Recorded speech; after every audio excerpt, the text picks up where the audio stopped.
अगर आज की तारीख में पूरे देश में चुनाव हो जाएं तो क्या होगा? भाई वही होगा जो मंजूर जनता होगा।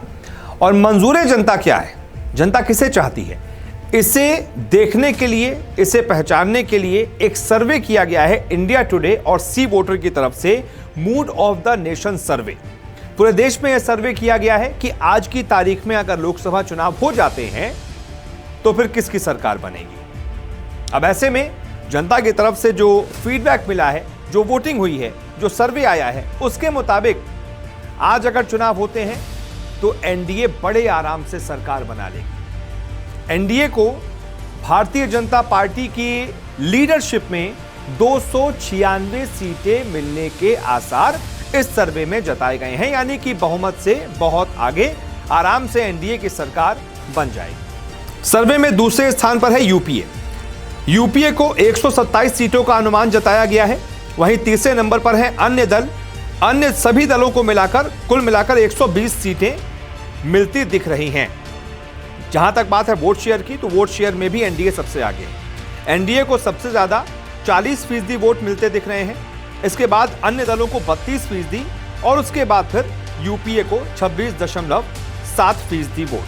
लेकिन यूपीए को वोट भले ही कम मिल रहे हैं, लेकिन उसकी सीटें ज्यादा बताई जा रही हैं, लगभग 127 बताई जा रही हैं। और अन्य दलों को 32% वोट तो मिल रहा है, लेकिन सीटें थोड़ी सी कम हैं।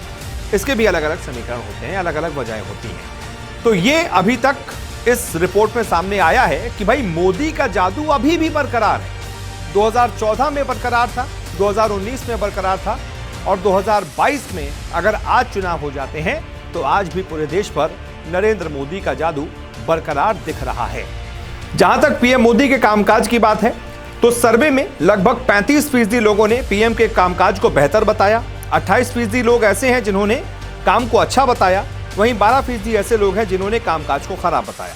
हालांकि 15% ऐसे लोग भी हैं जिन्होंने पीएम के कामकाज को औसत बताया है।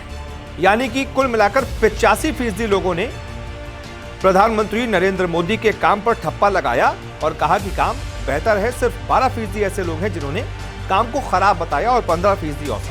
वहीं अगर नाकामी की बात करें तो सर्वे में सबसे ज्यादा 25% लोगों ने महंगाई को मोदी सरकार की सबसे बड़ी नाकामी माना है।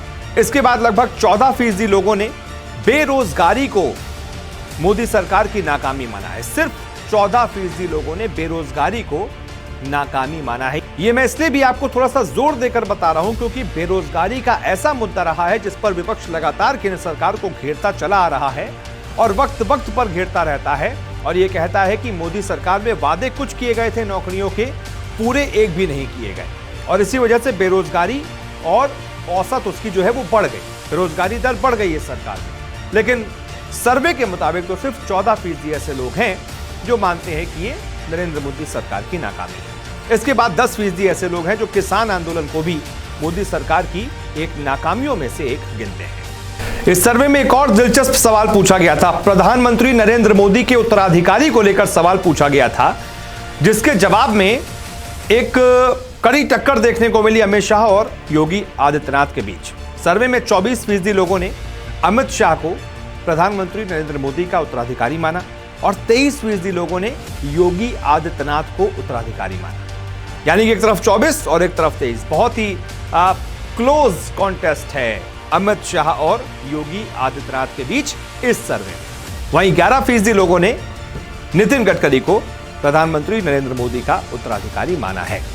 तो ये पूरा सर्वे है और सर्वे के आधार पर तो हम कह सकते हैं कि भाई प्रधानमंत्री का जादू अभी भी पूरे देश पर बरकरार है। अगर आज की तारीख में चुनाव हो जाते हैं तो फिर नरेंद्र मोदी एक बार फिर से प्रधानमंत्री बन जाएंगे और एनडीए की ही सरकार आएगी। बहुत बहुत शुक्रिया फिलहाल इस वीडियो को देखने के लिए। नमस्कार, मैं हूं मानक गुप्ता। अगर आपको हमारा ये वीडियो पसंद आया हो तो इसे लाइक और शेयर जरूर करें और हाँ, हमें सब्सक्राइब और फॉलो करना ना भूलें ताकि आप देश और दुनिया की कोई खबर मिस ना करें। तो जुड़े रहिए हमारे साथ और देखते रहिए न्यूज़ 24।